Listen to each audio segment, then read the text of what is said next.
penyintas atau yang sudah berbagi menjadi donor plasma konvalesen.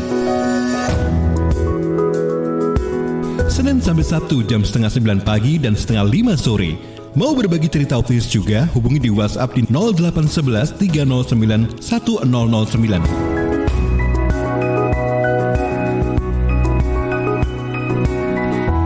Ya sahabat, kita kembali berjumpa di program Radio Sahabat Isoman untuk edisi hari ini Jumat 13 Agustus 2021 ya.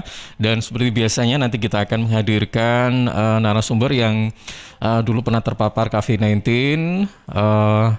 dan kita juga akan tahu bagaimana beliau ini awal mulanya terpapar, kemudian bagaimana menghabiskan waktu suka duganya ketika terpapar dan saat ini sudah bisa beraktivitas kembali.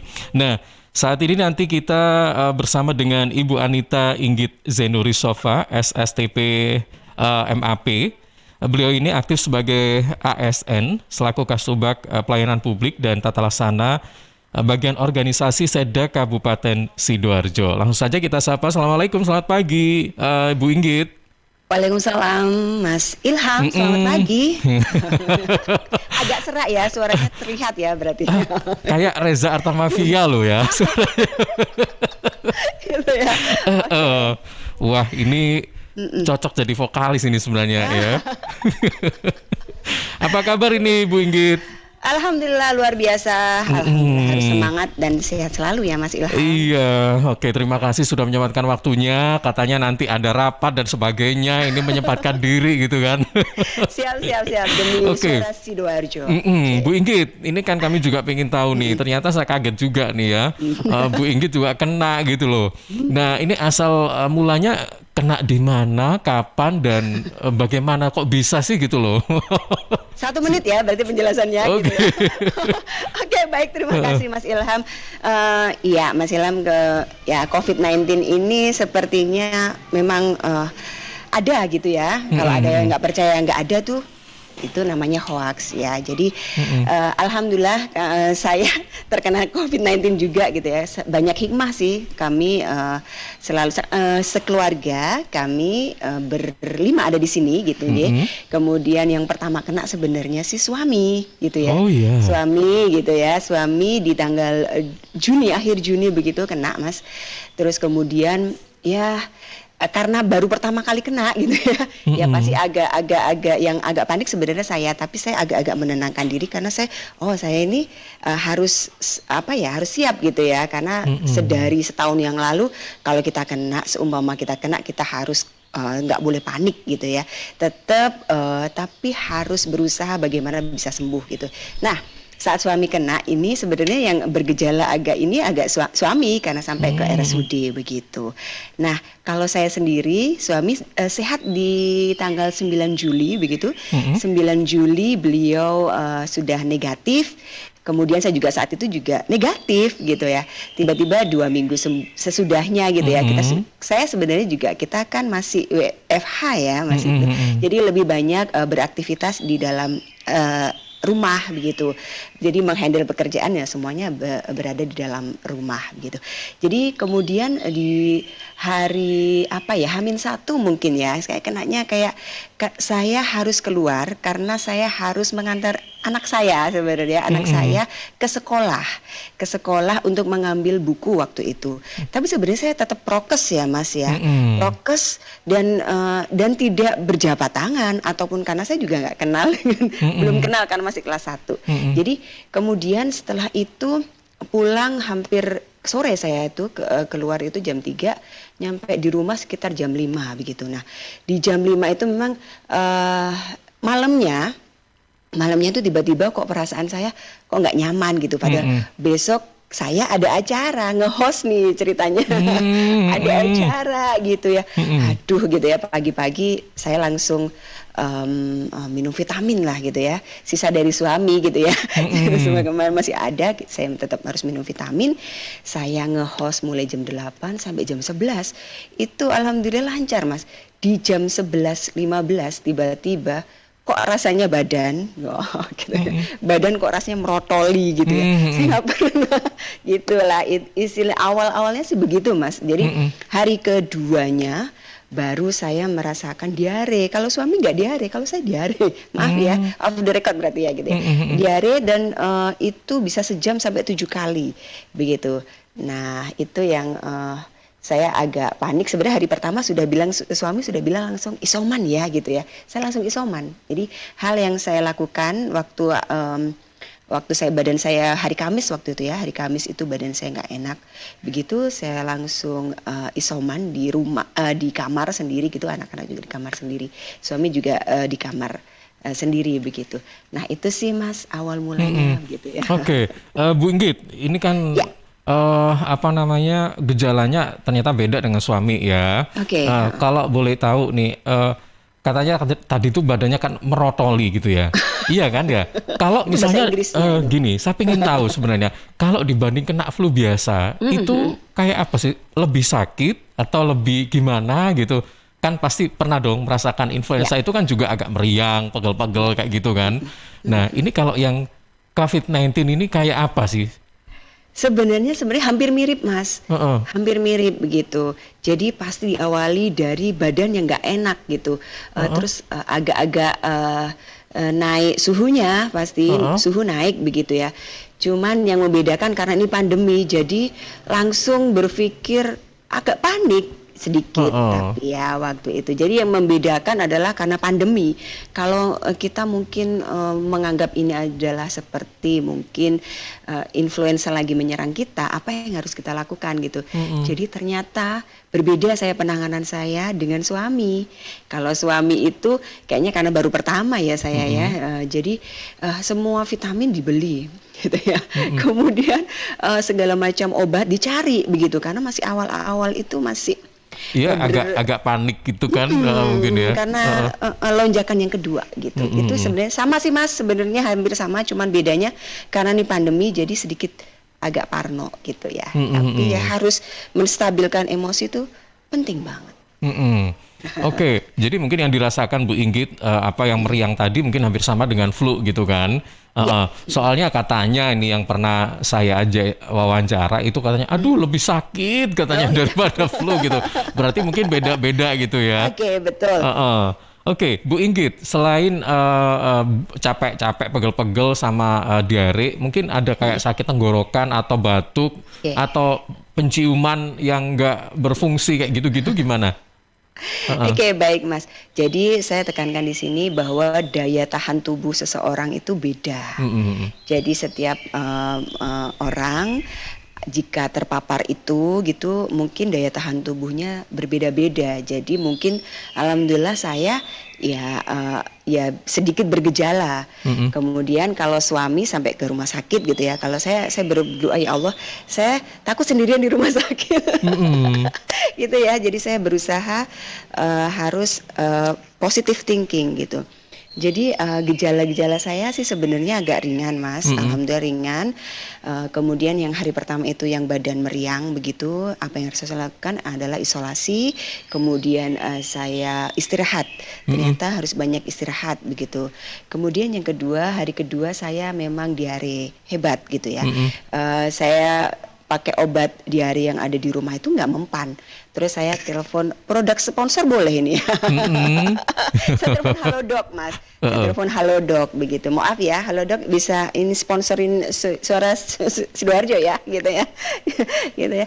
Baik jadi alhamdulillah kita bisa berkonsultasi di sana. Jadi murah lagi di spesialis penyakit dalam gitu ya. Terus kemudian saya menyampaikan keluhan saya karena saat itu adalah pusing juga ya Mas ya, pusing, kemudian diare seperti itu.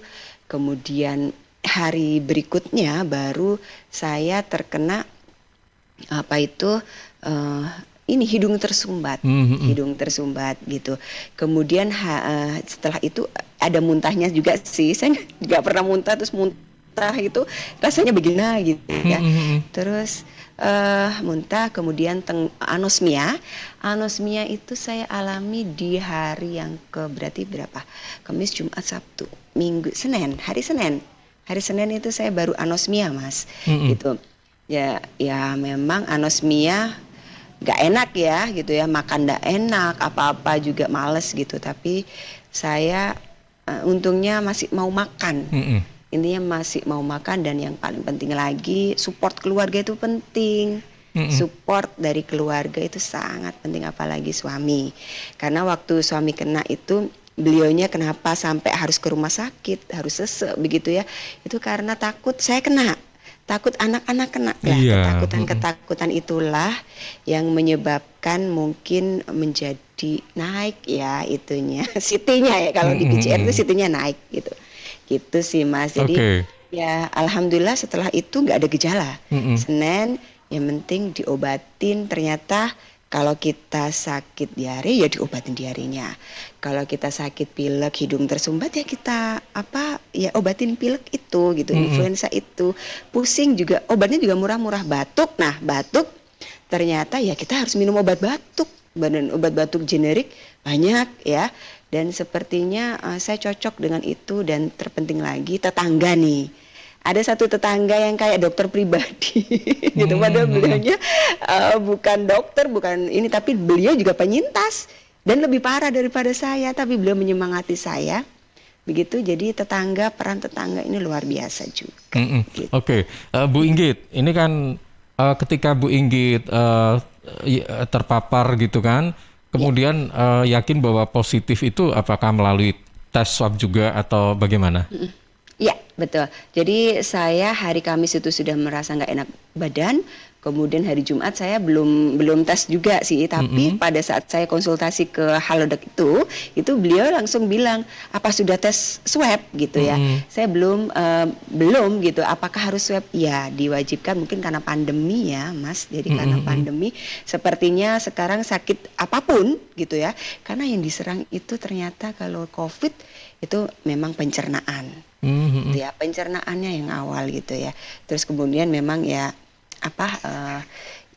tenggorokan ya, karena suami masih hari ke berapa ini ya, ke hari Minggu yang waktu saya tanggal 9 Juli itu waktu saya toraks gitu ya, masih hasilnya sebenarnya sudah negatif, tapi tes toraksa itu beliau masih pneumonia gitu, dan disarankan untuk PCR, tapi kita tetap isoman karena suami harus tetap isoman, jadi tetap berada di rumah. Jadi tapi kami tidak PCR, tapi kami swab antigen itu. Nah, kalau saya yang hari Kamis kena, kemudian Jumat Sabtu yang saya swab antigen bersama suami gitu, suami negatif dan saya positif.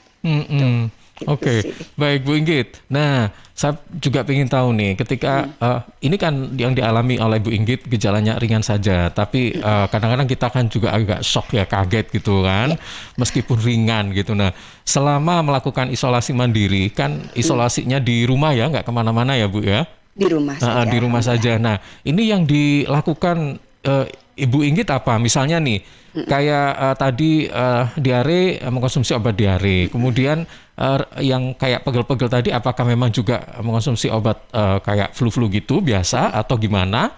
Kemudian makannya kayak apa gitu? Apakah memang tadi kan disebutkan nggak muntah ya, jadi makan aja. Tapi kadang-kadang orang kan katanya merasa nggak enak banget gitu ya, semuanya terasa pahit kayak gitu. Gimana nih? Iya Mas. Jadi tadi saya sudah menyebutkan, ternyata yang pertama harus nggak boleh panik. Pertama itu nggak boleh panik. Yang kedua, saya harus minum obat sesuai dengan gejala yang keluar. Gitu ya. Jadi itu tadi sudah, saya muntah juga Mas, ada obatnya, obat muntah itu. Ada obatnya ya itu. Terus yang ketiga, kita harus tetap makan. Karena yang diserang adalah pencernaan. Jadi karena kita, kalau dokter-dokter bilang kita ini tubuh kita sedang melawan nih. Jadi nggak boleh nggak ada tenaga. Jadi kita harus bertenaga. Salah satunya harus pakai makanan. Nah, makanan apa inti wajib yang harus saya konsumsi? Yang pertama telur. Telur godok apa Mas? Direbus ya? Oh iya betul. Okay. Telur direbus itu wajib setiap hari. Bisa 2-3 gitu ya. 2-3 itu karena bagus sekali. Yang kedua, saya itu waluh ya Mas ya, karena pencernaan. Buah waluh itu bagus banget. Ini juga tetangga saya tuh selalu ngirim gitu setiap hari. Ya Allah, Masya Allah, luar biasa. Jadi alhamdulillah jadi waluh.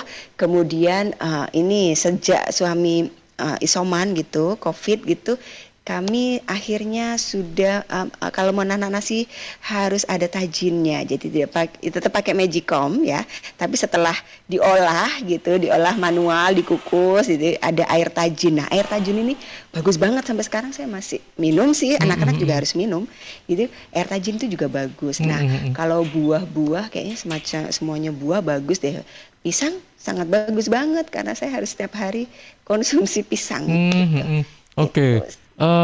Bu Inggit, nah ini kan kebetulan satu rumah gitu dengan suami ya. Tapi pada saat Bu Inggit positif itu suami sudah negatif, betul ya? Iya, betul. Nah, Ibu Inggit ini sakit, siapa yang ngerawat, Bu? Juga anak-anak gimana gitu? Oke. Jadi tadi saya sampaikan bahwa support dari keluarga itu penting banget. Jadi saya sampaikan kalau seumpama nih rumah masih bisa untuk dibuat isolasi mandiri, sebaiknya di rumah saja. Kalau saya, karena penting banget support motivasi dari suami. Karena saya waktu suami kena ya saya tidurnya di sendiri ya, tapi saya di luar. Kalau saya di luar kamar gitu ya. Dan jadi karena suami itu kan gejalanya adalah tidak bisa tidur. Itu pasti. Tapi karena saya harus tidur, jadi harus banyak istirahat. Nah, kalau suami itu setiap jam 12 malam, setiap jam 2 malam itu selalu keluar kamar begitu ya. Beliau keluar kamar karena hanya ada saya gitu. Dia duduk di depan saya gitu, tapi pakai masker ya. Keluar saya juga, kalau beliau keluar saya pakai masker gitu. Jadi ya saya harus mensupport bahwa ya kenapa, butuh apa gitu. Air hangat wajib ya, air hangat, jahe, tadi saya belum menyebutkan jahe, madu itu setiap pagi itu suami selalu menyediakan. Jadi siapa yang merawat saya? Suami. Oke, jadi gantian ya Bu ya? Bergantian. Iya. Tapi untuk anak-anak terpapar atau enggak ya Bu ya? Alhamdulillah anak-anak sebenarnya sebelum suami itu anak yang pertama saya, tapi beliau enggak.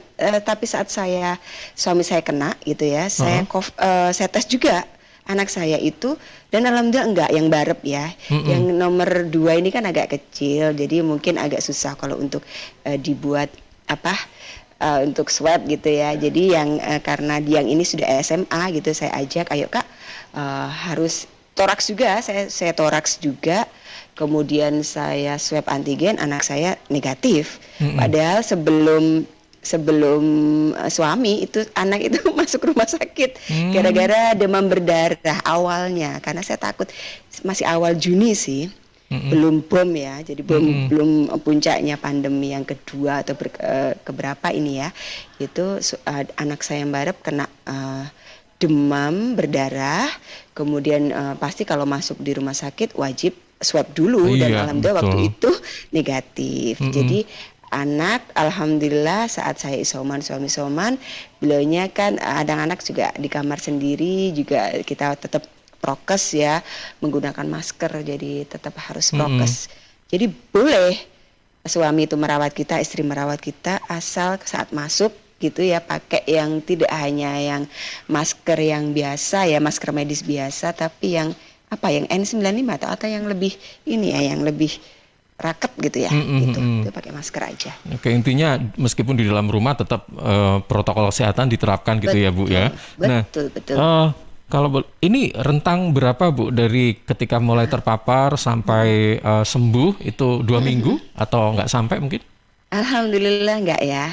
Jadi karena suami harus kembali bekerja, maksudnya harus kembali bekerja, dan saya memang mohon suami untuk tolong jangan kan di Jakarta, kan di Jakarta suami. Nah, karena harus kembali ke Jakarta, karena sudah isoman beberapa hari di rumah, jadi beliaunya kan Senin pagi harus kembali ke Jakarta, darat tapi ya, kita agak trauma ya, karena kemarin terakhir suami itu karena naik pesawat. Karena naik pesawat, kayaknya terpaparnya di pesawat mungkin ya. Jadi ngerasa kena di situ ya. Ngerasa kena di situ gitu, tiba-tiba bersin nggak karuan gitu ya. Jadi itu di pesawat itu bersin. Kemudian jadi saya kena hari Kamis. Kemudian hari Sabtu, karena hari Minggu itu swab itu kan tutup ya, kecuali RSUD gitu ya. Jadi hari Sabtu saya swab, jadi swab hari Sabtu yang minggu kemarin, Sabtu minggu kemudian saya swab dan alhamdulillah sudah negatif. Sudah negatif. Nah, setelah negatif ini apakah Ibu Inggit masih recovery dulu atau sudah mulai berkegiatan? Oke, saya hari Sabtu sudah negatif. Oh, senangnya luar biasa ya Allah. Allah itu maha baik. Gitu yang saya lakukan. Ya, saya senang banget gitu ya. Kemudian masih ada bergejala memang karena masih batuk. Karena masih batuk, jadi batuknya grog gitu ya. Grog, tapi nggak seperti suami bisa mengeluarkan dahak. Saya nggak bisa mengeluarkan dahak karena nggak terbiasa. Jadi lewat hidung ya. Kalau saya lewat hidung, jadi wajib dikeluarkan karena takut, karena saya nggak foto toraks ya, karena kalau suami foto toraks bener-bener ya Allah putih ya gitu ya, putih gitu. Kemudian kalau saya alhamdulillah nggak bergejala banget, hanya batuk, hanya suaranya belum kembali nih, masih serak-serak gitu ya. Jadi kemudian hari Minggu saya sebenarnya mencoba keluar Mas, tapi tetap di dalam mobil karena manusia harus berkegiatan ya. Saya harus bisa menyampaikan edukasi ke anak-anak saya. Tetap di dalam mobil itu tetap harus pakai masker gitu ya, dan tidak kemana-mana, hanya di dalam mobil. Makan pun di dalam mobil begitu. Semua mau pengen bubur ayam gitu ya, kangen bubur ayam, kita bawa wadah sendiri, kemudian bawa itu sendiri, sendok sendiri, kita makan di dalam mobil begitu. Jadi ya kita aktivitasnya itu aja. Oke, tadi kan sempat juga dibantu sama tetangga nih, atau siapa pihak-pihak lain yang ikut membantu proses kesembuhan Bu Inggit. Nah, kira-kira apa yang mau disampaikan pada mereka, Bu? Silakan. Oke, baik. Mungkin ada tetangga saya mendengar saat ini. Ternyata support keluarga yang pertama ya, keluarga inti. Kemudian karena keluarga terdekat kita adalah tetangga gitu ya. Jadi itu sangat support sekali tetangga-tetangga kami ya, kita berbagi makanan. Karena kebetulan saya ketua PKK ya. Jadi kebetulan saya ketua PKK, jadi ada beberapa warga kami saat suami bareng itu ada 4 orang warga kami yang terkena. Sebelumnya juga ada beberapa yang kena waktu itu. Jadi apa yang harus kami lakukan? Kami harus berdonasi. Kalau untuk saya enggak ya, maksudnya untuk saya enggak. Kita berdonasi itu diambilkan dari uang kas sebenarnya. Uang kas dari RT, uang kas dari PKK, kita ambilkan sedikit, berdonasi, kita support, kita bantu tetangga kita saat isolasi mandiri begitu.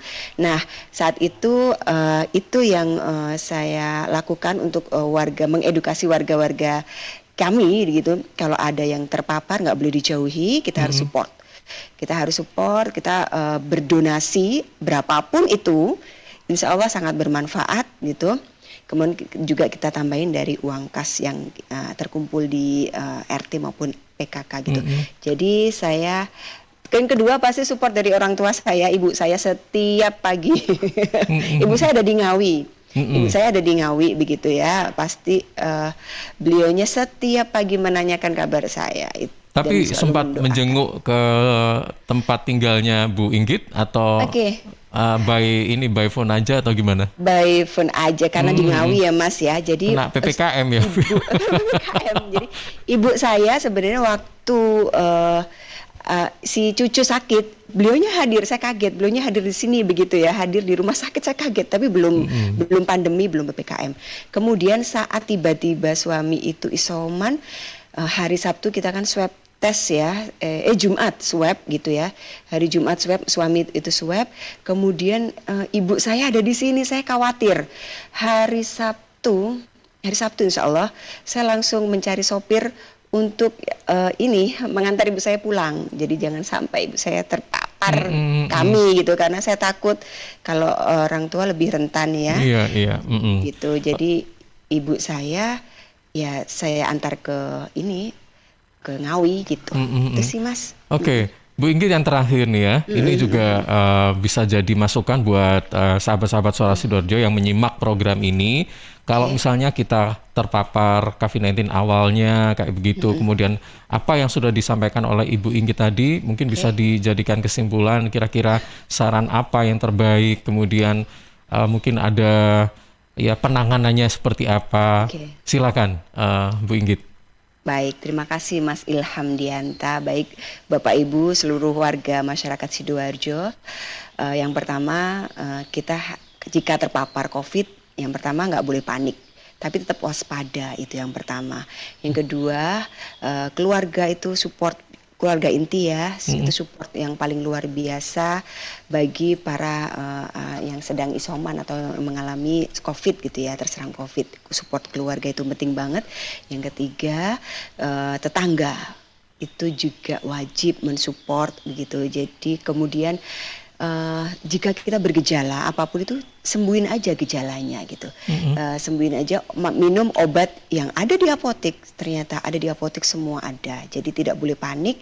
Kalau kita nggak boleh keluar ya nggak boleh keluar gitu, karena kita takutnya kita bisa, mungkin di tubuh kita baik-baik saja, tapi bagi orang lain yang terpapar bisa tidak baik-baik saja. Jadi mungkin ada sebagian besar orang jika terserang COVID ini bisa tidak apa-apa gitu. Alhamdulillah bisa kembali beraktivitas normal setelah 10 hari ya. Isoman tetap 10 hari, tapi ada sebagian kecil yang saat pandemi kemarin yang lonjakannya luar biasa itu berpengaruh sekali gitu. Nah, yang kemudian apa ya, intinya daya tahan tubuh itu harus kita jaga. Tolong jaga kesehatan. Kalau memang tidak boleh keluar ya kurangi, bukan nggak boleh keluar ya, mungkin dibatasi. Kalau jika pun harus kita keluar, harus prokesnya harus benar-benar luar biasa. Karena saya sudah vaksin 2 kali, suami juga sudah vaksin 2 kali. Tapi kena juga ya. Tapi kena juga. Iya. Jadi, tapi mungkin nggak terlalu parah ya Bu Inggit ya, karena sudah divaksin tadi ya kan? Iya betul. Jadi masyarakat Sidoarjo wajib vaksin ya. Tapi saat vaksin saya melihat ini kalau di mana tempat-tempat vaksin yang ramai, jangan bergerombol ya. Ya mungkin tetap menjaga jarak gitu ya. Dan nggak boleh emosi. Nggak boleh emosi, iya, karena tiba-tiba habis divaksin bisa-bisa, nah ini karena kita berkerumun itu gitu ya. Salam sehat selalu untuk semuanya. Baik, Ibu Inggit terima kasih, semoga bermanfaat ya. Selamat berkarya kembali, jaga kesehatan, dan Assalamualaikum warahmatullahi wabarakatuh. Waalaikumsalam warahmatullahi wabarakatuh, terima kasih. Baik, dengan Ibu Inggit ya, pagi hari ini Anita Inggit Zainurisova, Kasubag Pelayanan Publik dan Tata Laksana Bagian Organisasi Seda Kabupaten Sidoarjo dalam Radio Sahabat Isoman. Semoga bermanfaat ya sahabat, dan simak terus program ini setiap hari kecuali Minggu jam 8:30 pagi.